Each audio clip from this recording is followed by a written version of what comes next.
Moi, je vais vous donner des conseils de films qui m'ont marqué, qui m'ont beaucoup plu. Déjà, le premier film auquel je pense, c'est Little Big Man. C'est un film américain de 1970 de Arthur Penn. C'était le réalisateur de Bonnie and Clyde. On retrouve dans le film Dustin Hoffman et Faye Dunaway. C'est un western.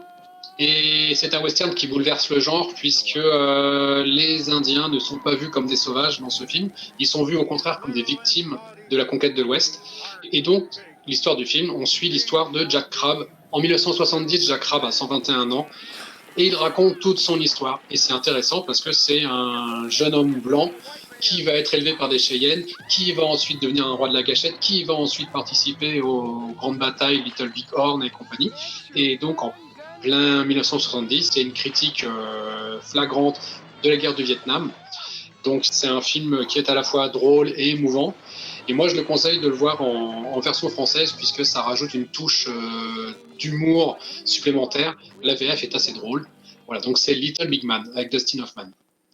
Mon autre conseil, C'était une fois en Amérique. C'est aussi un film américain. C'est aussi une grande fresque sur l'histoire de l'Amérique, puisque c'est un film qui date de 1984, qui a été réalisé par Sergio Leone avec Robert De Niro.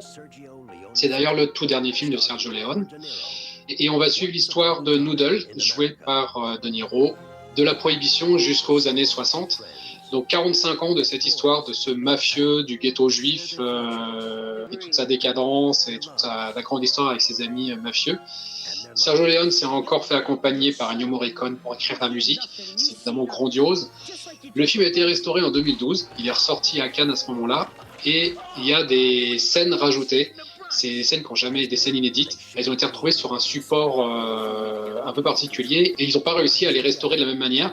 Donc quand on voit la version actuelle du film, il y a des scènes qui sont beaucoup plus moches et qui en français ne sont pas doublées. Donc c'est des scènes qui sont en VO avec une qualité de son, une qualité d'image, de couleurs qui sont vraiment différentes. C'était donc Il était une fois en Amérique de Sergio Leone.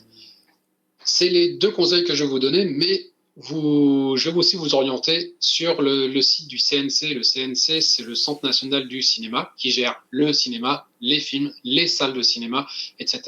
Et ils ont un moteur de référencement pour la vidéo à distance. Il y a toutes les offres légales, évidemment, pour voir des films à la demande. Et pour les enfants, je ne saurais que vous conseiller d'aller voir le site Benchy, B-E-N-S-H-I, benchy.fr. Il y a accès à des fiches d'accompagnement des films, il y a des conseils de films pour les tranches d'âge de 3 à 10 ans, et il y a une partie payante qui est la vidéo à la demande, où c'est des films qui sont sélectionnés, il y a des courts-métrages, des longs-métrages, et vous pouvez laisser vos enfants tranquillement là-dessus puisque vous êtes en toute sécurité. Donc c'est benchy.fr. Toutes ces adresses-là, je les mettrai sur le site du cinéma, cinémagrenier-à-sel.fr.